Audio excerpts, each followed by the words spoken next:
Thanks for listening to the Pop Culture Cosmos and the PCC Multiverse. Check out more great podcasts today on one of these awesome affiliate networks. You're listening to a Weeby Geeks Network podcast. You're listening to the ESO Network, your station for all things geek. The Tangibound Network. Check it out. TangiboundNetwork.com. Listen to this show, the latest episode, every time. A proud member of the Gonna Geek Network. The opinions expressed are those of each individual. Check out all the other geeky podcasts over at GonnaGeekNetwork.com and get ready, because geekiness begins in 3, 2, 1.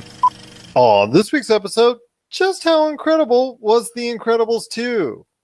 Why are people panicking over Nintendo? And what kids' character still scares Josh even today? All this and more as we once again delve into the pop culture cosmos. Welcome to the pop culture cosmos. Hey everyone, we're back for another episode of the Pop Culture Cosmos. My name is Gerald Glassford from Pop Culture Cosmos and Game Source. We truly appreciate you tuning into our shows each and every week. They appear on your podcast or radio networks. But it wouldn't be a Pop Culture Cosmos without my good friend. He is the, man who covered it all when it comes to E3 2018. You got to check out all the great videos right now on E3 2018 at Humanica Media on YouTube, and check out all the great stuff coming to all of his Humanica Media podcasts. It's my good friend. It's Josh Peterson. What up, man? Hey. Just wrapping up a long week, man. Getting out some E3 interviews, some footage, some footage, which will be up on the web soon. You can check that out. But, man, just dancing the dance and walking the old pop culture beat.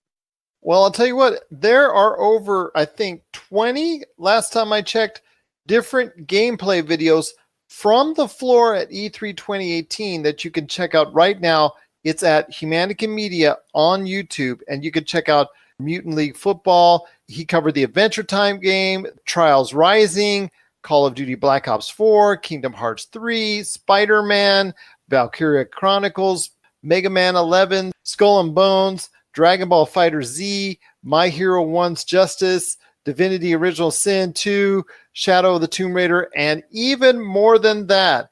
It's all right there. Gameplay video of each of these great games. It's available now on the Humanica Media YouTube channel. It's going to be a great episode we got for you today. Speaking of Josh, he's going to share later in the episode on a clip from one of the most recent Topicocalypse shows. He's going to be talking about childhood character that still traumatizes him to this day. And you can always tell when he's on the radio that it still traumatizes him. He's going to talk a little bit more about that later in the episode. Plus, we're going to be talking about Wonder Woman 84, which is the sequel to the big hit from last year from DC, who is appearing on the set of the latest film. And what is that all about when it comes to possible spoilers from the original? We're going to delve more into that. And why are stockholders concerned about Nintendo?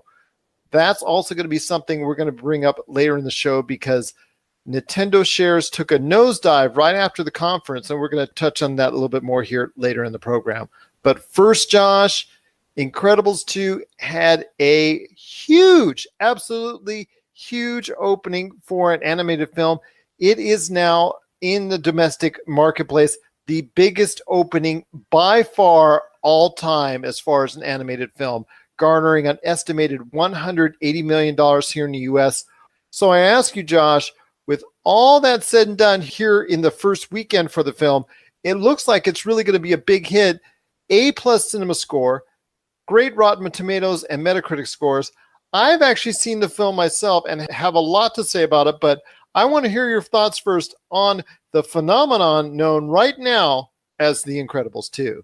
I'm glad it's doing well. I'm glad people are liking it. First one was a really good movie. People I've talked to who have seen it are telling me that it is the perfect superhero movie. What are your thoughts? And then I'm going to mute my headphones so that you can go on here. Okay, hold on one second. Well, I'll tell you what, we might be going into some slight spoilers territory. So if you're still on the way to go see the film like Josh, please go ahead. You might want to turn it down a little bit, but I will try to avoid as much as I can. First off, I'm going to talk about the film itself overall. As a film, I've always said before, as far as the Pixar films are concerned, The Incredibles is, in my opinion, the best film of the entire Pixar library. And you can pretty much throw a blanket over Incredibles and The Incredibles 2, because Incredibles 2 is pretty much, in my opinion, as good of a movie as its predecessor. It is everything that you can do and everything that you can want and everything you can hope for in a sequel for a movie. Not only is it just entertaining, it's been updated, the animation is just fresh and clear and just so colorful and bright. Everything pops out on screen when you're watching it. So beautiful to look at. The story itself, it does in many ways mirror the original Incredibles concept, but it does flip it on its end a little bit from another vantage point. The first one focused on more of Mr. Incredible. This time it's more focused on Elastigirl and her adventures, which was a nice change of pace. It did not lack for action. It was just truly an awesome movie to go see.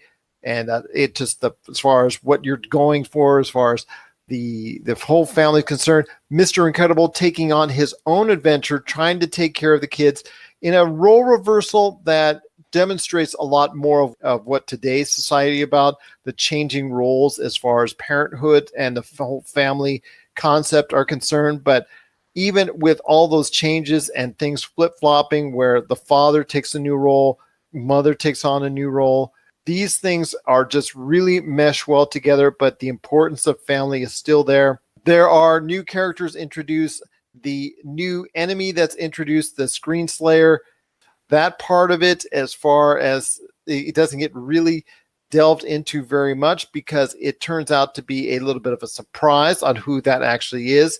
Although if you're listening carefully near the first part of the movie, you really get a sense of who that could be.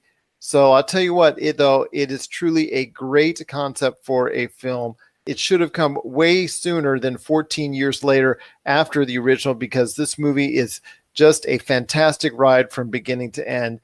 It is definitely one of the best films right now for the year of 2018. Cannot recommend it any higher. And like I said, if you come up to me on the street and you tell me that you liked Incredibles 2 better than Incredibles 1, I'm not going to fault you for it. If you come up to me and tell me that you liked Incredibles 1 over Incredibles 2, I'm not going to fault you for that either. I still maybe have Incredibles 1 slightly ahead, barely. You could throw a blanket over them because it is just such a tremendous ride from beginning to end. It flows a little bit faster and the flows a little bit better at times than the first one, but the first one might tell a slightly better narrative. But again, they're both just truly excellent films. I cannot recommend them higher. It is Incredibles 2 right now. You got to go see it at the theaters, because I'll tell you what, you go and see it on the screen, you will see nothing but vivid colors, great action, an awesome narrative, and definitely a great story that warms the heart from beginning to end. It's all about family, and at this point in time, being at the end of Father's Day weekend here and going into the week after, it's just centralizes on that theme of family, truly makes it a worthwhile watching experience. I cannot express enough compliments for it. It's just truly an awesome ride. I will say this one more thing, and just to touch on it once again, you don't have to see Incredibles 1 to see Incredibles 2, but it does give you a better perspective if you go see Incredibles 1, because they're both truly awesome films to see, and I'm glad to see it's doing so well so far.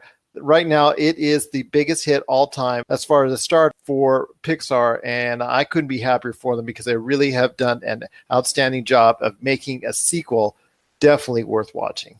All right, I'm talking about Jurassic Park. All right. That's our Friday show, my friend. Now, that movie is garnering big money at the box office overseas. Jurassic Park, right now, the latest Jurassic Park, Fallen Kingdom, has garnered close to $400 million overseas, and it hasn't even come out to the U.S. market as of yet, We'll be touching on that on our Friday episode, but right now, big numbers for Incredibles 2. I tried to stay out of spoiler land, my friend, but I will say this. It is a great movie you do not want to miss. Oh, I won't miss it. One day, I actually have time to go to the theaters this summer to watch movies and stuff. So that'll be good. I'm looking forward to that. That's on the top of my list. Where do you put Incredibles, the original, in your pantheon of the Pixar films? Because like I said before and on today's show, that I have put it number one on my list.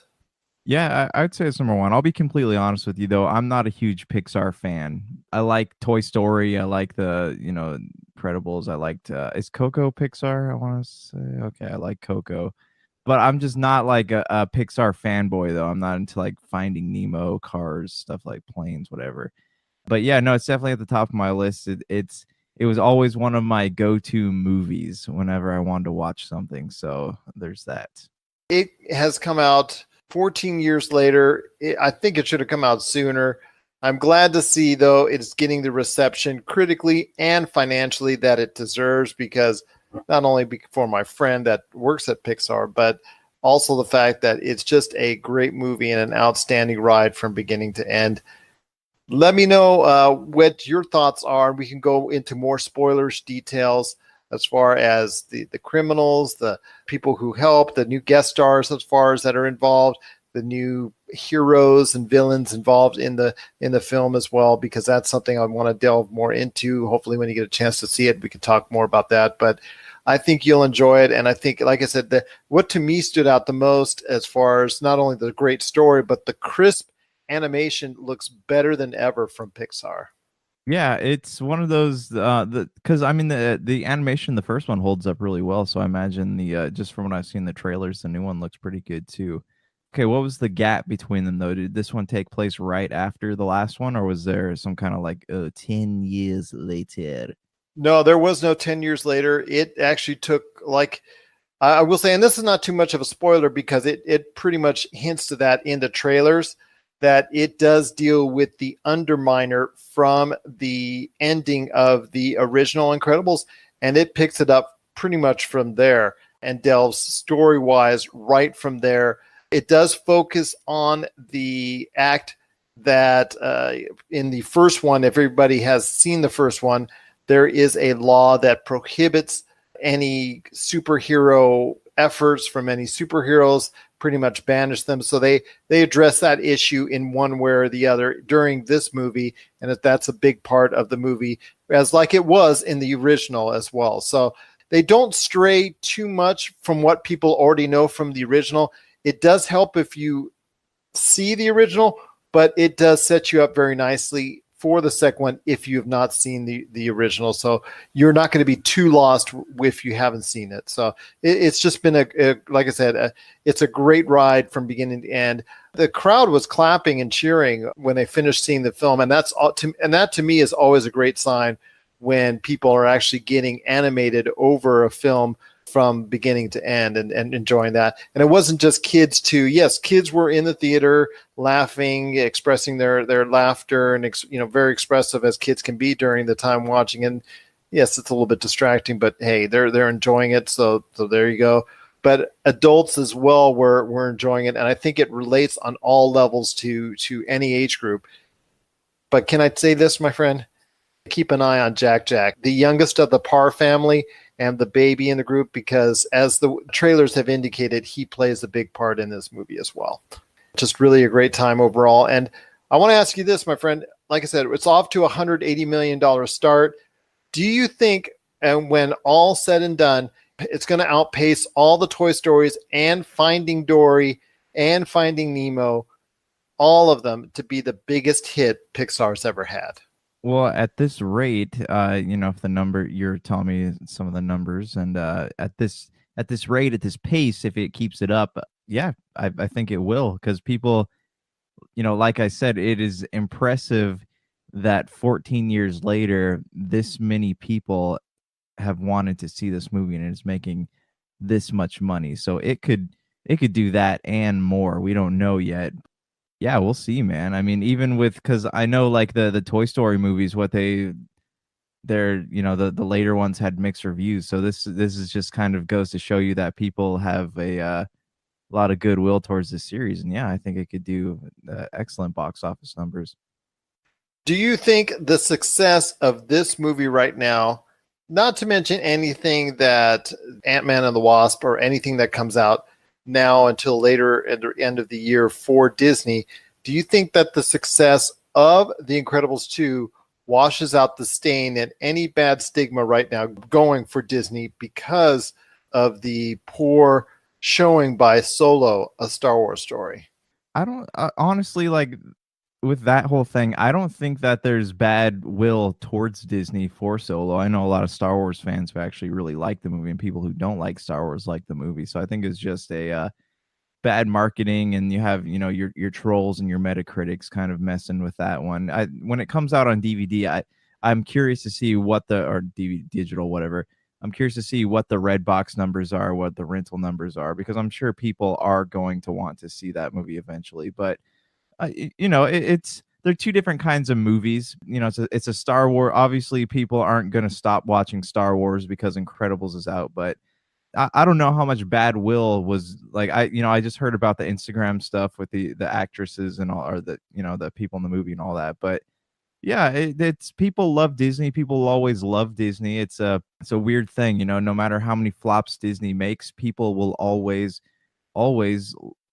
be willing to give them another chance. They're like they're like the dog that urinates in the living room time and time again. No matter how many times they do it, no matter how angry you get, you just look into their eyes and you're like, oh man, I cannot stay mad at you.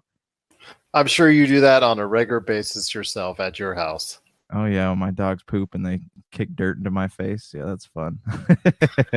Yeah, you're so cute. Yes, you're so cute. Well, I definitely agree with you on that account and that assessment. The next kid-centric movie is Hotel Transylvania 3 that comes out halfway in July. But even then, there's still many, many days to come for The Incredibles to reap success at the box office. And I'm looking forward to getting to see the numbers and what they're going to generate into.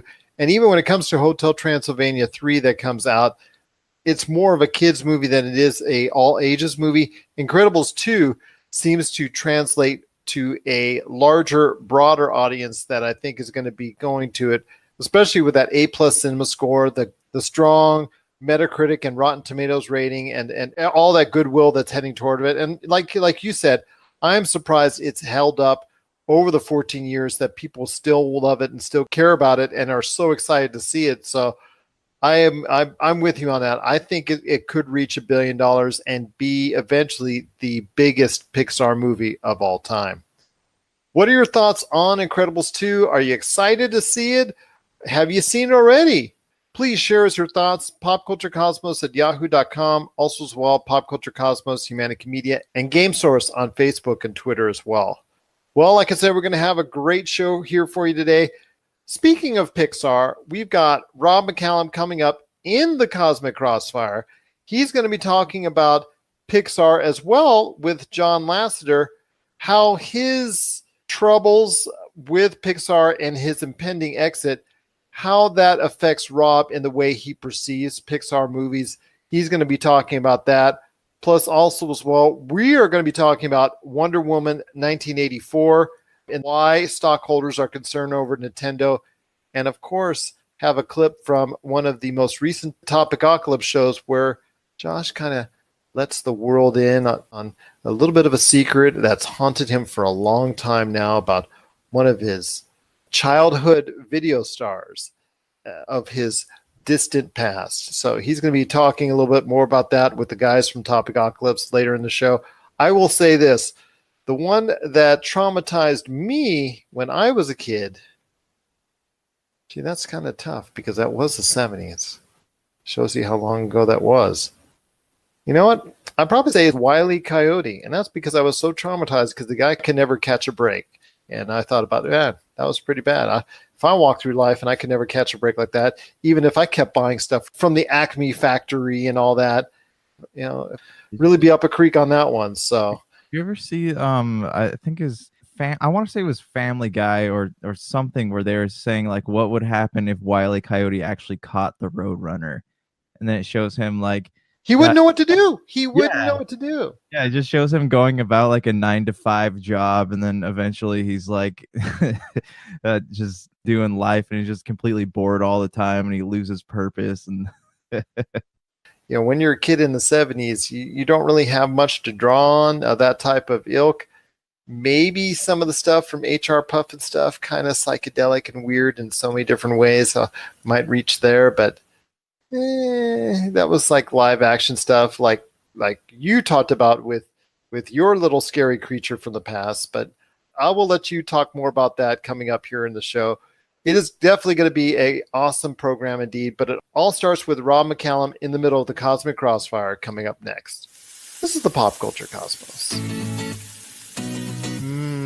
Nothing's better when grilling your favorite meal than adding some delicious Wheelie Q rubs, seasonings, and gluten-free barbecue sauce. Made with the finest ingredients, Wheelie Q products pack a ton of flavor to your meals, whether it's ribs, chicken, steak, hamburgers, fries, or vegetables. To get your hands on some of these tasty Wheelie Q items, head on over to www.wheelieq.com, and a portion of all profits made will go into finding a cure for spinal muscular atrophy. Pop Culture Cosmos listeners, act now and get 15% off your order just by entering the promo code POD1, that's POD and the number 1 at checkout. For the tastiest food on the grill, nothing's better than Wheelie Q items today at wheelieq.com.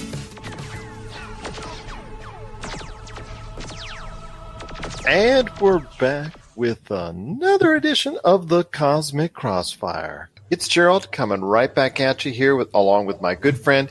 He is the man behind Rob McCallum Films.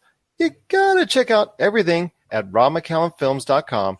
All of his great projects, his great stuff going on, including Box Art, the documentary, Power of Grayskull, and so much more.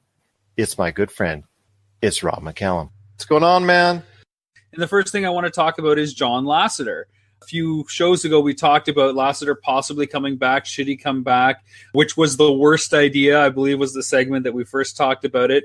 And now it's been confirmed that Lassiter is going to leave Disney. The worstest idea was Lassiter coming back. So according to a Slash Film article that piggybacks off stories in Variety and the New York Times, Lassiter will not be coming back. He will have a consulting role with the company through December 31st.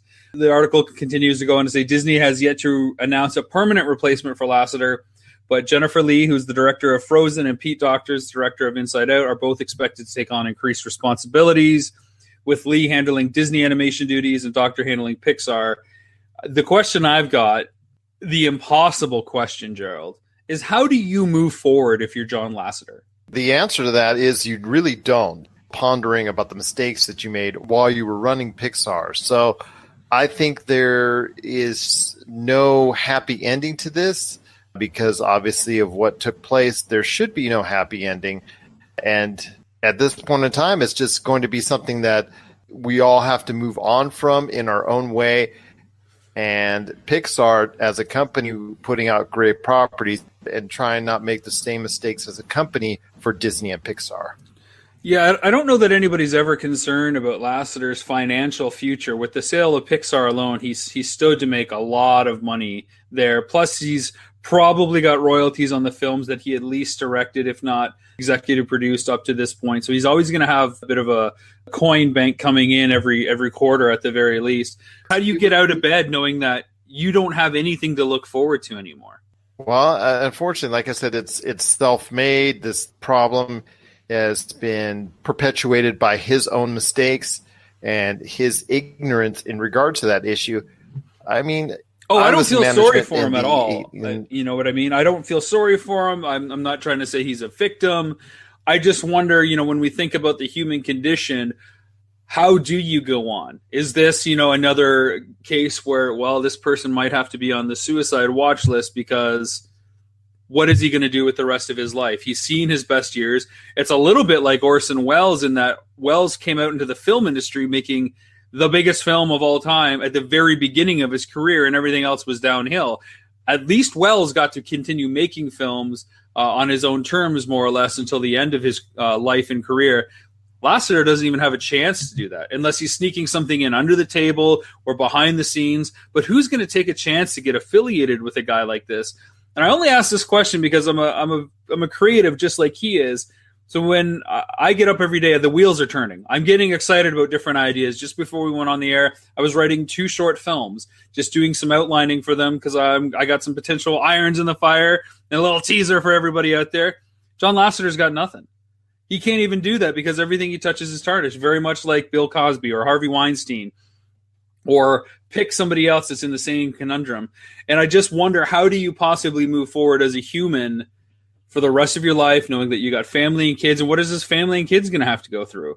You know, they're forever attached to him. Pixar, I think, can, distance themselves, and same with Disney. I'm sure he still has friends there. That's their decision to make, how they want to associate. I can't imagine it being just as easy as flipping a switch saying, you're out of my life forever because of what you did. I'm sure it's a complicated thing. I'm not saying they agree with it. I'm not saying they're going to give him a pass. But this guy has got to be in a real moral conundrum. And I guess I bring up the question to kind of put out there to all our listeners.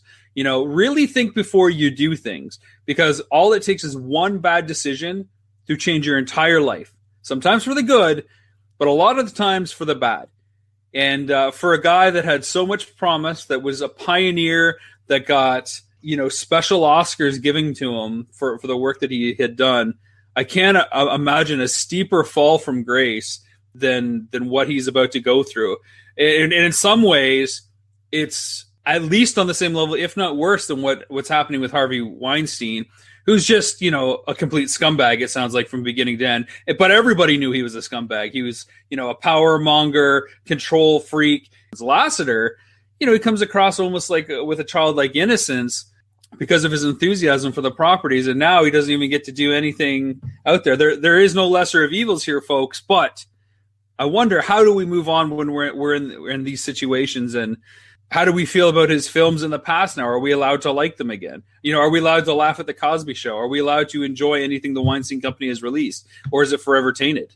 You are allowed to like all the properties because there's so many people that worked so hard on those projects that are not Bill Cosby or John Lassiter, especially in case of Pixar. There's so many hundreds of people. In fact, I know an individual myself, a longtime friend of mine, who has been a part of some of those projects. I am not worried about what John Lassiter is going to be doing because these things were self-inflicted, and I don't feel sorry for him. And unfortunately, he gets to ride off into the sunset with, like I said, all that cash, all that future earnings, and all that. Doesn't seem fair that he perpetuated all these bad things while he was the head of Pixar, and unfortunately he got to go ahead and do these things, and he still gets to ride off merrily into the sunset with whatever accomplishments, accolades, and also on continuous financial fortune that he's going to be able to maintain going forward. So I don't feel sorry for him. I want to make sure that's abundantly clear to everyone. Neither do I. I don't think anybody. And I agree with you on that. But nobody should go ahead and feel like it's tainted. Like, for instance, the original Incredibles, which I consider to be the best Pixar movie, or any of the Toy Stories, or whatever, even up to Coco. I don't think anyone should have to feel like they're watching a tainted project because so many individuals, so much time and effort into crafting such a outstanding library of films. But when it comes to the Pixar movies, I think, hey, they're there to enjoy for many years to come for a lot of kids, a lot of adults, and everyone out there to enjoy the entire library. I gotta disagree, and I'm going to feel that connection, and I'm going to constantly be reminded of Lassiter anytime I watch the Toy Story films and the Cars films in particular, because those are the ones that he shepherded the most. Those are the ones where he's been director on. Even though Toy Story 3 he didn't direct, but he was heavily involved in it. Toy Story 4 is going to come out. What do you think the headlines are going to be? It's not going to be how awesome the film is. There's going to be tons of mention of, did the film perform well enough with or without Lassiter? Doesn't matter. What role did Lassiter have in this? Did the leadership change when he left? Is that responsible for the feel of the film? I'm telling you, you're not going to be able to shake it. Like you said, with the Cosby Show, it's a little hard. You have your titular character and the namesake, and they're always constantly reminding you. For me, because the Cars films were based on Lassiter's journey across country as a kid in the family vehicle and him recreating that, I feel the same way about those films and the early Toy Story films. Toy Story 4 comes out, I'm going to feel the same way. Like, it just feels a little tainted, that I can't believe I would like something or have a similar universal appeal to something with somebody that would do that kind of thing. Maybe I'm, splitting hairs here, just how I kind of feel, and it just kind of turns me the wrong way. But it is what it is, Appreciate it, sir. Until next time. Until next time, indeed. Rob, it's always so great to have you on the show, and of course, a part of the Cosmic Crossfire right here on the Pop Culture Cosmos. Based on the webcomic by Sarumaru, FX Unit Yuki is now available on the PC Engine and TurboGrafx systems. With 8 varying stages of hardcore 2D action, an awesome soundtrack, and intense boss battles, FX Unit Yuki gets the adrenaline pumping as you navigate through its multiple difficulties and endings. Check out old school retro at its finest today by ordering a CD-ROM copy of FX Unit Yuki for the PC Engine or TurboGrafx today at fxunityuki.com. That's fxunityuki.com.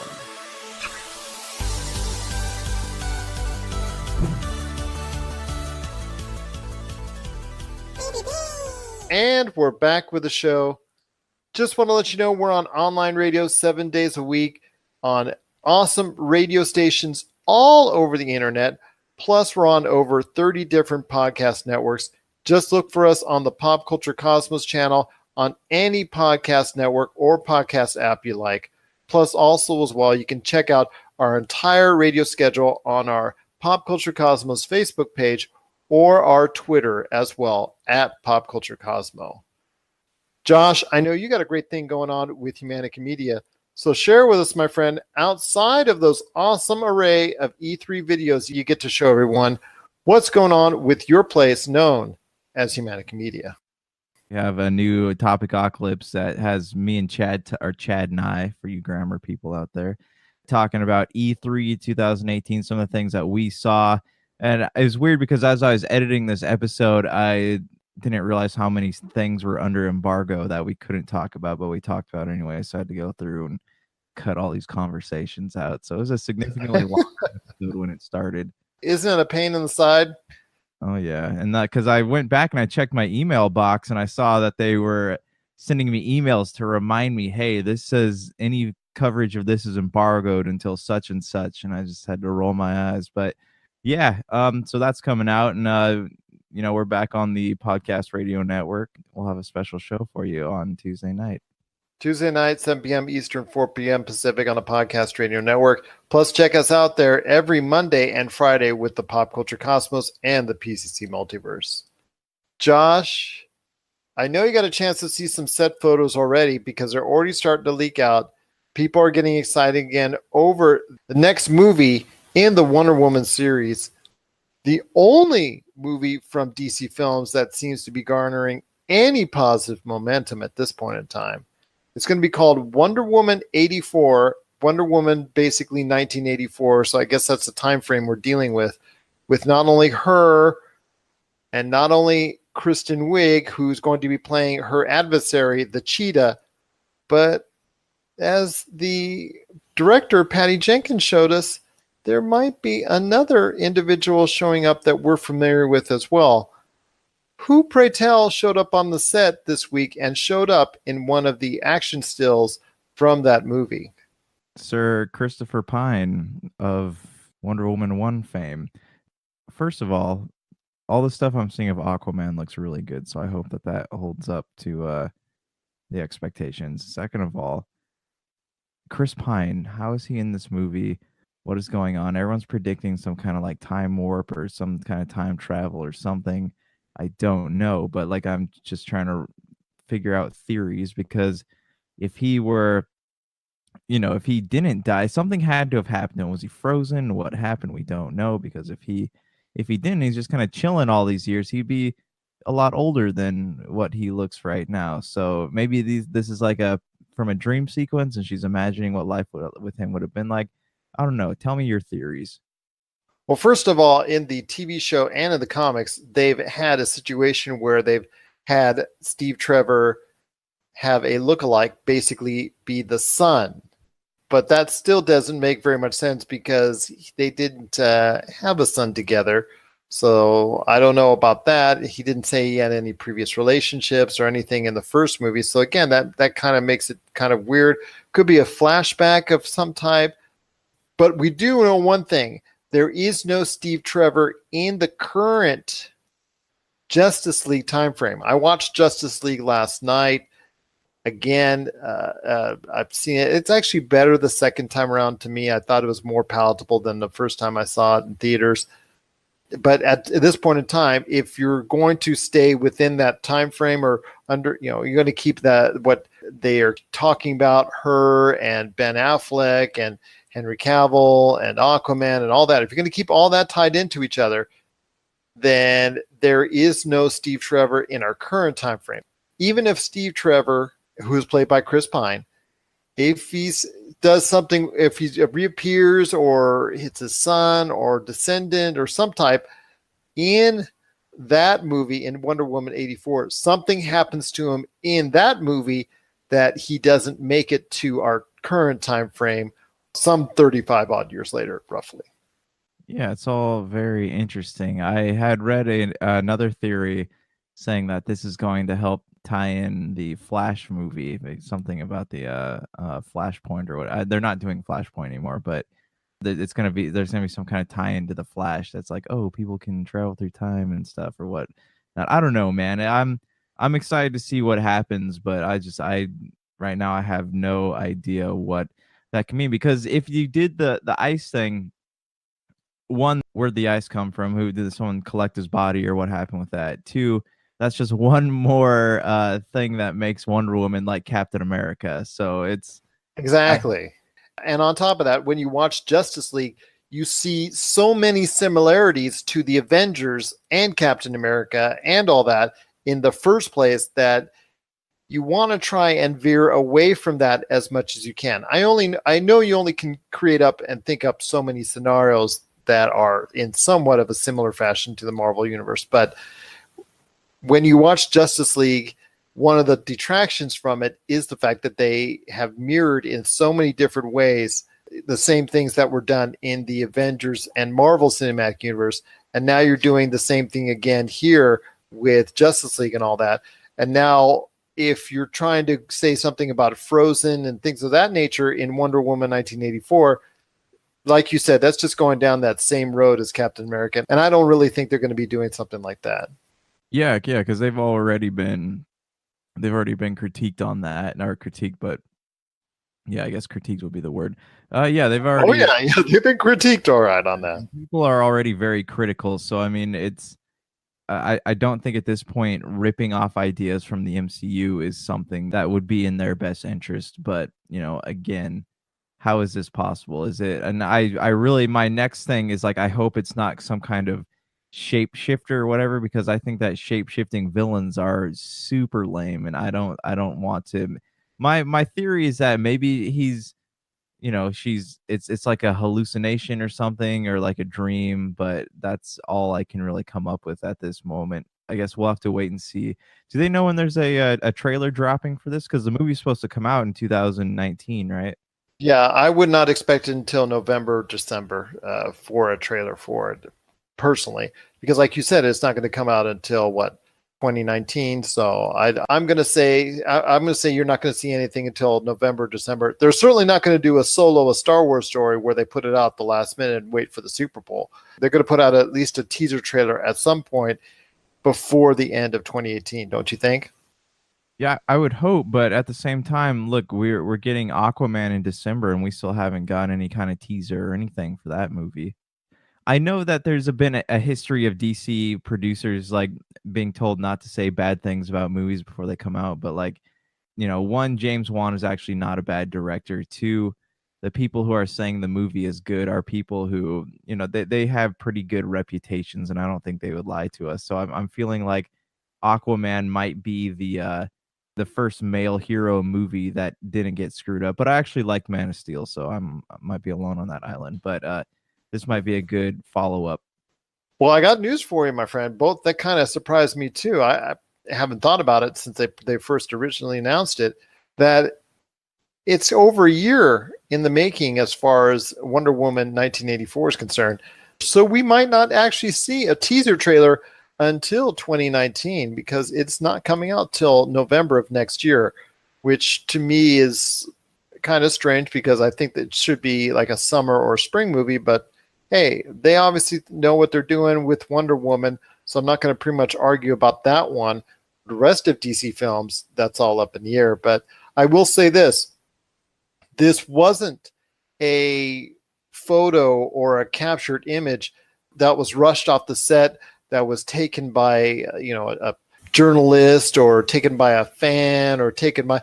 This was given out and this was taken as an actual movie still, and it was actually tweeted out by the director, Patty Jenkins. So this was very much intentional to get this kind of dialogue going and speculation on exactly what it's all about. Yeah, I mean, as far as marketing goes, this is actually pretty clever to put those little stills out. And, they did that with Justice League also, but that just did not turn out. They're like, all right, here's a poster of all 5 of them standing together. A week later, here's another poster, but they're turned at a different angle. So hopefully Wonder Woman will, be mysterious with their pictures at least. I hope so. And, if you give Justice League another try, it's not that bad. It's actually, I give it a little bit better rating than Batman versus Superman at this point in time. To me, it's still kind of watchable. There's some ugh moments on it. I give you that, but for the most part, I guess it's not that bad. But I'm hoping to see the Justice League series continue, and I'm hoping to see these films like Aquaman, Wonder Woman 1984, and so on and so forth. Whatever, Batman, the Joker prequel. I'm hoping it still ties into an eventual Justice League 2, because I think if they're going to emulate any model from the Marvel Cinematic Universe, that's what they should emulate, and the Justice League movies should be the biggest ones of all. I understand that was what they were trying to go for with the original. Didn't quite pan out, but I think if they try it one more time and they build it up in the right fashion, that a Justice League 2 or whatever they call it the next time around can be the movie that they really will put them back on the marquee if Wonder Woman 1984 doesn't do it first. What are your thoughts on Wonder Woman 1984? Did you see Chris Pine in that action still? And did you see him there as far as in the middle of filming and him being part of the next sequel, even though we thought for sure he was a goner in the original? What plans do you think they have for him? What do you think he's doing there? Share us your thoughts, popculturecosmos@yahoo.com or popculturecosmo on Twitter, or you can send a message to us at Humanica Media, Game Source, and also, again, Pop Culture Cosmos on Facebook as well. Coming up next, Josh is going to relive his old times being traumatized as a kid by his, what would I say, childhood TV idol? No, a childhood TV thing that I was forced to watch by my mother. No. And the Topicocalypse guys will delve more into that here coming up right after the break. This is the Pop Culture Cosmos. Get ready for Kitty Origins Evolutions, the latest documentary from Rob McCallum. Generously peppered with archival footage shot by the band, this film gives you an honest and brutal look at what it takes to survive in the music industry.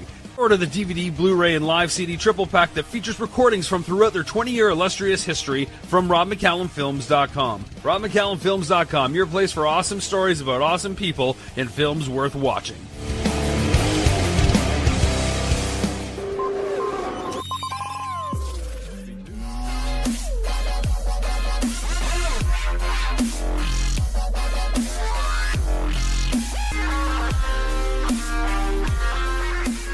All right, guys, we're back with another episode of Topicocalypse. Sorry, we have not, it's been a while since we've all been together. I know Brian Kane, PhD, just got back from the royal wedding. How was that? Great. Good. All right. There you Solid. have it, ladies and gentlemen. Well, who is Brian Kane? Brian Kane, PhD, Hello. What are we talking on? and I'm joined here also by Big Dog Justin Linehan, So what's up? and Daniel Bark, bark, bark. bark, bark. Yup. Daniel Knightsk. All right, so What? I You have should a just try topic. this intro again. What? This is like What? This is Topicocalypse. To be fair, there is the only podcast on the internet and Podcast Radio Network and podcast radio network at the end of Pop Culture Cosmos At the end of multiverse Pop episodes. Culture Cosmos. Yeah. That's a podcast you're on, and you seem to know very little about it. Yes. Comment, Concerned, maybe. Gerald. Gerald. Hi, Gerald Glassford. We love you. Thank you for your Yes, support. thank you for everything you do for us. All right, guys, I want to talk to you about childhood icons that scared us when we were kids. So, high on the list of my things is Scoutmaster Gerald. Scoutmaster Gerald, yeah. Chuck E. Cheese Uncle Rick. characters. Oh, the one like the actual characters or the animatronic The ones on stage? animatronic ones. Oh, Chuck E. Cheese ones. Chuck E. Cheese. On when they're just like staring at you. Well, there's parts when there's a delay in the What was that? programming.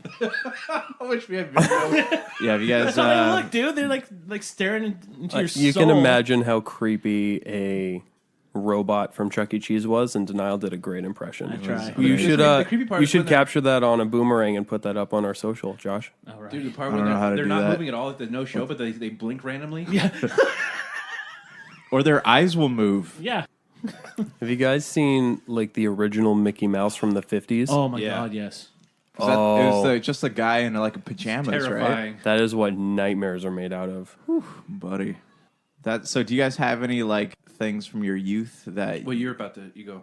Okay, well my first one here is I guess my biggest fear when I was a child was this talking blue Bible that my mom used to make me watch called Salty. I'm sorry. Can you please spell salty? To Salty is spelled with a P in the beginning like Psalm.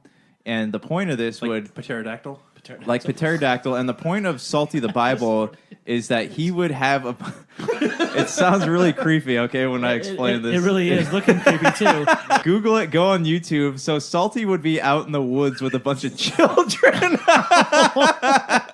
He's bringing the lost. and he would sit there, or not sit there, but like the kids would all be gathered around this dark forest with this giant blue Bible. And he would sit there and like tell them Bible stories, and if you look in the videos, he touches the kids very like inappropriately, and he's just a man with like a bowl cut, and he's got glitter all over his face, and he had like the weird white gloves that like Disney characters have and stuff, and it was just scared me. Like my mom would make me sit there and watch this because she was huge into like Bible culture when I was a kid.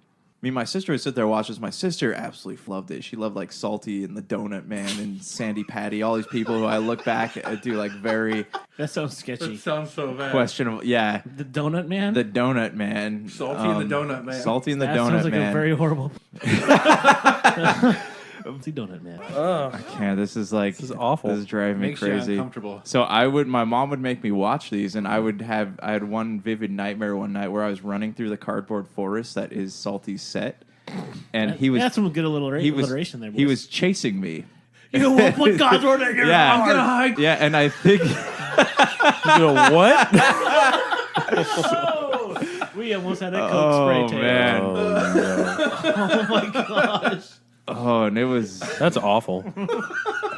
jeez. Yeah, so that is my biggest fear, and it still gives me nightmares like when I think about it. So I can't even Good luck I'm sleeping gonna tonight. hear Josh screaming, "No salty!" Yeah. from my house, This is half a mile away. this is a very sore subject for me, guys. What about you guys? Any Does salty hit any- God's word somewhere in you? yeah, salt, yeah. With that creepy blue mustache that he has. Hey, kids! You should, with all your media powers, do like a spoof Salty now. Would it be relevant though? I think you could make it relevant. And two, also on Salty, it always rained in that cardboard forest, and Salty's pages never got soggy. So, what about you guys? Sorry. Anyway, so yeah, my quote unquote child icon that gave me nightmares was Chucky, obviously.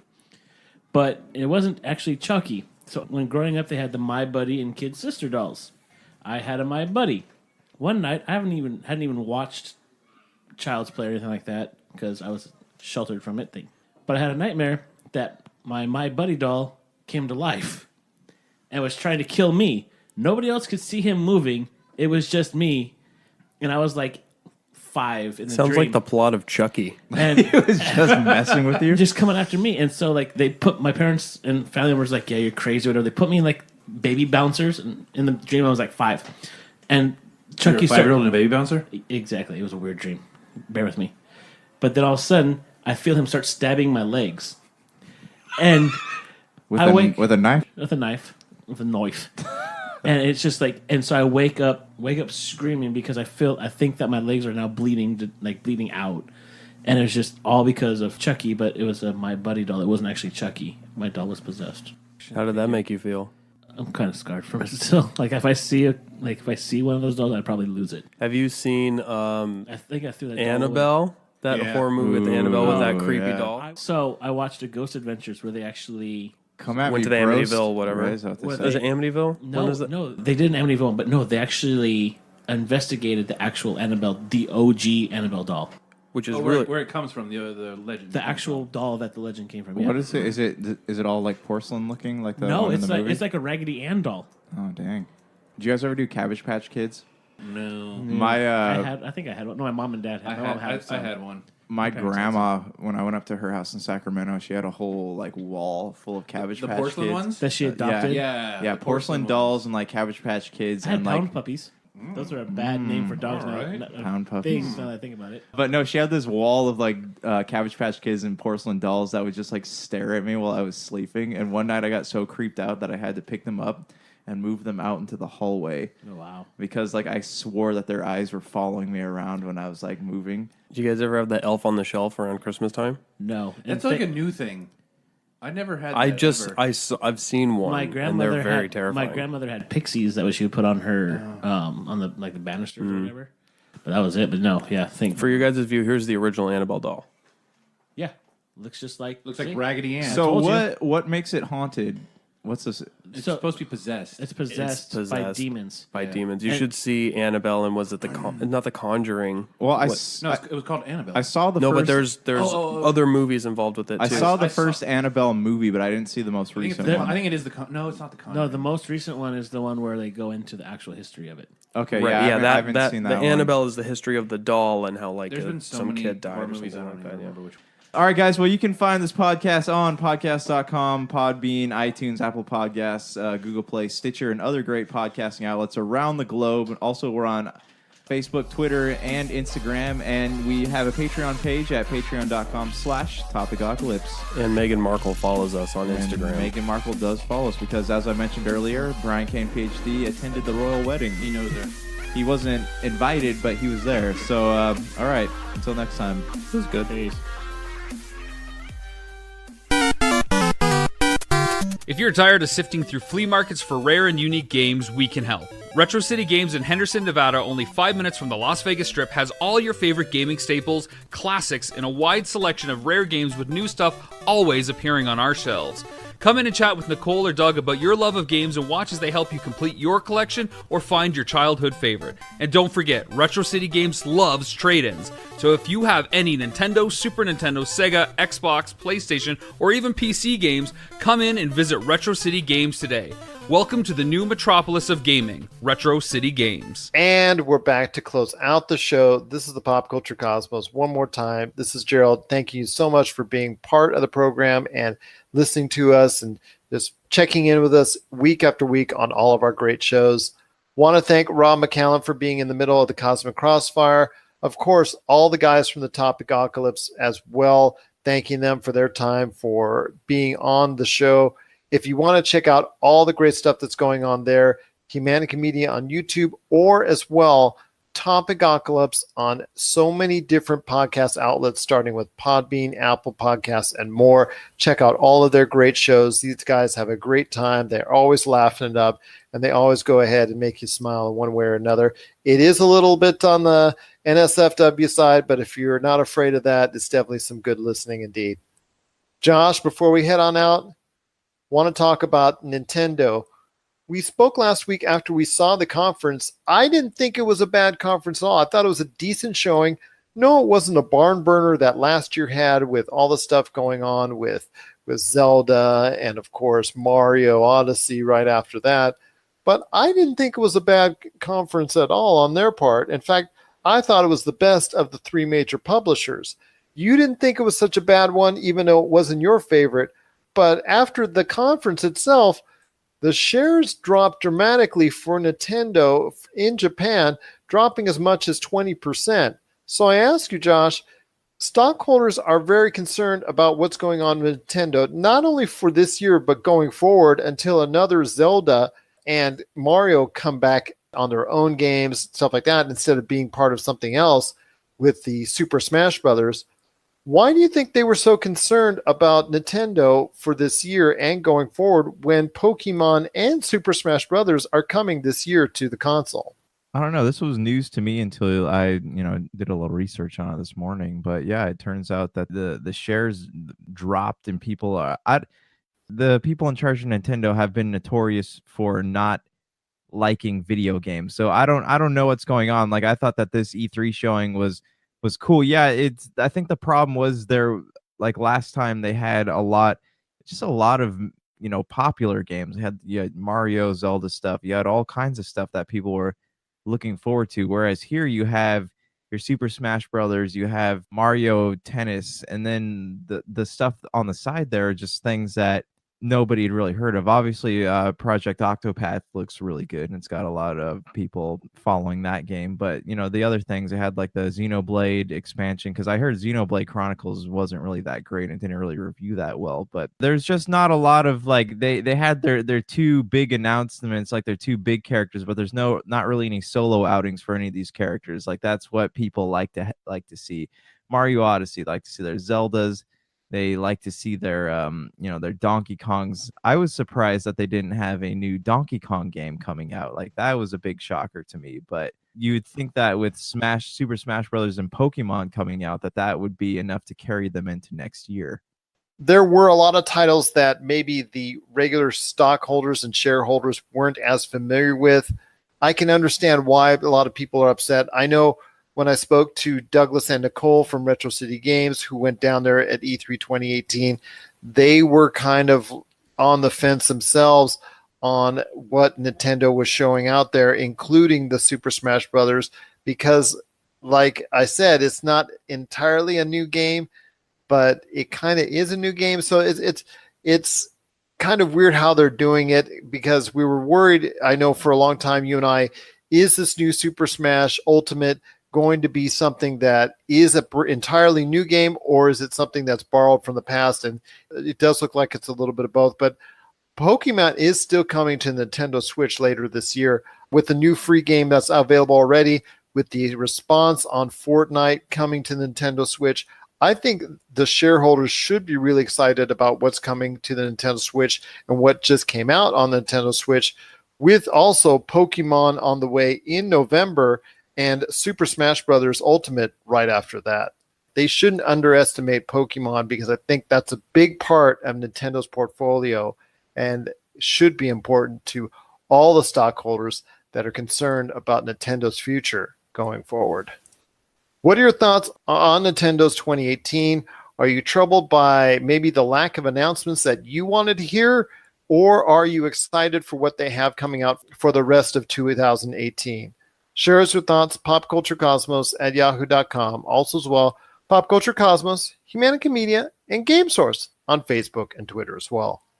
Well, like I said earlier, Friday's show, we're going to have a nice bit of talk on Jurassic Park Fallen Kingdom. Any last thoughts on the way out, my friend? Just keep looking out for E3 stuff. I'm going to put some videos up on the old Pop Culture Cosmos channel at some point this week, so you can check that out too. Yeah, actually, I bought Forza Motorsport 7 the other day, so I'm really excited to play. I got my Xbox controller ready, so we can talk about that later too if you want to. Definitely want to talk about where the Forza series is heading, because we know there's been a lot of issues with the repetitiveness and people saying, oh, it's a given. But Forza in itself as a series really has looked good and played very well and is a cornerstone of the Xbox universe. One last shout out before we go. Thanks so much to everybody that listens to our show on online radio, that downloads our programs. But a big thank you this week to everybody else who has given us 5-star reviews on Apple Podcasts, and also everybody who has viewed our show all the hundreds of times on our Retro City Games Facebook page. To all of you, I say thank you so much. It's so glad to have you part of the pop culture cosmos. So for Josh Peterson, this is Gerald Glassford. It's another beautiful day in paradise right here in the pop culture cosmos. We thank you for listening, and here's hoping you have yourself a great day.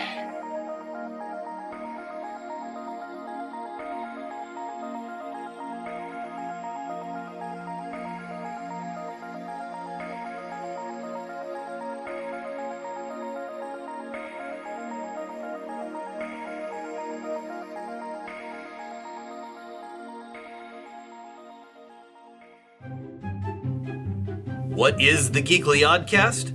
It's a panel show of television. I mean, seriously, where else was I supposed to go and watch Gomez Adams ride a rocket ship on a railroad track? Gaming. And the dice say 17. Oh my god, 17 is Mystic Quest. And whatever comes to mind. Why does Zod need a starship? Alternating Thursdays on the Geekly Oddcast. You're listening to a Weeby Geeks Network podcast. This has been a broadcast of the ESO Network. Be part of the crew and help support our shows by donating to our ESO Patreon or by shopping through Amazon.com or the TeePublic store, which can all be found at www.esonetwork.com. The ESO Network, your station for all things geek. Tangent Bound Network. Let your voice be heard. TangentBoundNetwork.com. Thanks so much for downloading the Pop Culture Cosmos, and stay tuned as more great podcasts are on the way. Thanks again for listening to us here at the Pop Culture Cosmos.